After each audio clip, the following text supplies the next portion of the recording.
Hi friends, egg omelette ఒకసారి ఇలా try చేయండి.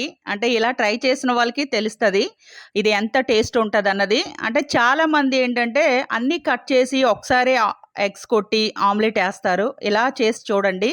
మనం ఎప్పుడూ చేసుకునే ఆమ్లెట్ కంటే ఇది ఇంకా టేస్ట్ ఉంటుందన్నమాట.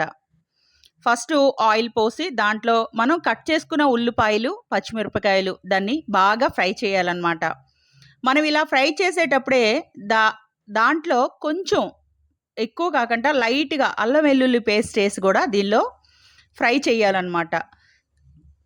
అంటే చాలామంది ఏంటంటే మనకి బౌల్‌లో ఆనియన్స్, పచ్చిమిరపకాయలేసి అందులో ఎగ్స్ కొట్టి మనం డైరెక్ట్‌గా ఆమ్లెట్ ఏస్తారనమాట. ఇలా కూడా అంటే కొద్దిగా మంది ఇలా చేస్తూ ఉంటారు. ఒకసారి చెయ్యని వాళ్ళు ఎవరైనా ఉంటే ఒకసారి ఇలా ట్రై చేయండి. టేస్ట్ అయితే మామూలుగా ఉండదండి. చూసారు గదా! ఇలా ఫ్రై చేయాలనమాట.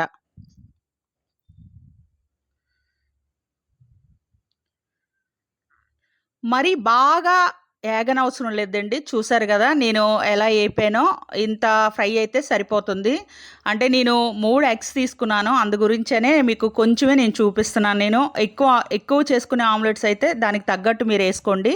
ఇది ఒక బౌల్‌లో తీసుకొని దీంట్లో నేను 3 ఎగ్స్ కొట్టాననమాట. దీంట్లో కొంచెం కారం, తగినంత సాల్టు అంటే ఉప్పు దీంట్లో వేసుకొని దీన్ని బాగా బీట్ చేయాలన్నమాట. ఎక్కడ కూడా ఎగ్ ఉండకుండా మొత్తం కలిసిపోయినట్టు బాగా కలపాలన్నమాట. ఇలా ఇలా బాగా కలిపితే మీకు ఎక్కడ కూడా ఎగ్గు మనం దోసపిండి ఎలా కలుపుతామో అలా వచ్చేస్తుందన్నమాట. అంటే ఆమ్లెట్ వేసేటప్పుడు కూడా నీట్‌గా వస్తది. ఇప్పుడు మనం అందులోనే ఆనియన్స్‌లో మనం ఆయిల్ వేసుకున్నాం కాబట్టి మనం ఆయిల్ ఏం పోయనవసరం లేదు. ఆమ్లెట్ వేసిన తర్వాత చివర్లో లైట్‌గా వేస్తే సరిపోతుంది. చూడండి నేను వేసి చూపిస్తాను.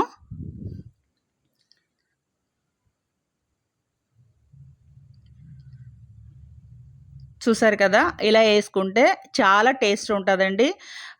ఎప్పుడూ కాకుండా డిఫరెంట్‌గా చేసుకుంటే చాలా టేస్ట్ ఉంటది. చూసారు కదా! ఆయిల్ కొంచెం లైట్‌గా చుట్టూ వేసాను నేనిప్పుడు. దీన్ని తిరగేస్తాను. Omelette ready. Tasty omelette.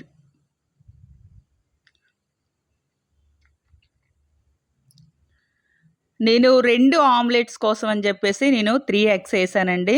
మరీ దళసరగా ఏయకూడదు. చూసారు గదా! ఈ మందం ఉండాలి ఆమ్లెట్ ఏసుకునేటప్పుడు. టేస్ట్ గూడా అంతే ఉంటది. చాలామంది ఏంటంటే మందంగా ఏస్తారు ఆమ్లెటు.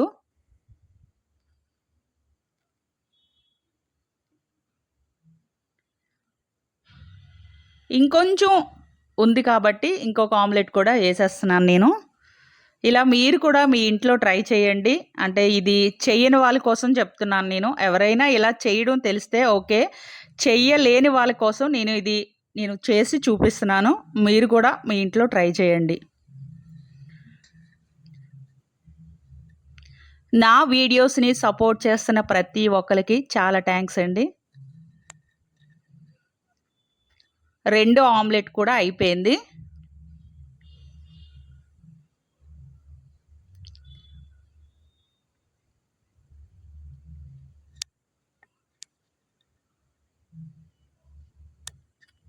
చూసారు గదా! 2 ఆమ్లెట్స్ ఎలా ఏసి చూపించానో మీరు కూడా ట్రై చేస్తారని అనుకుంటున్నాను. Thank you friends.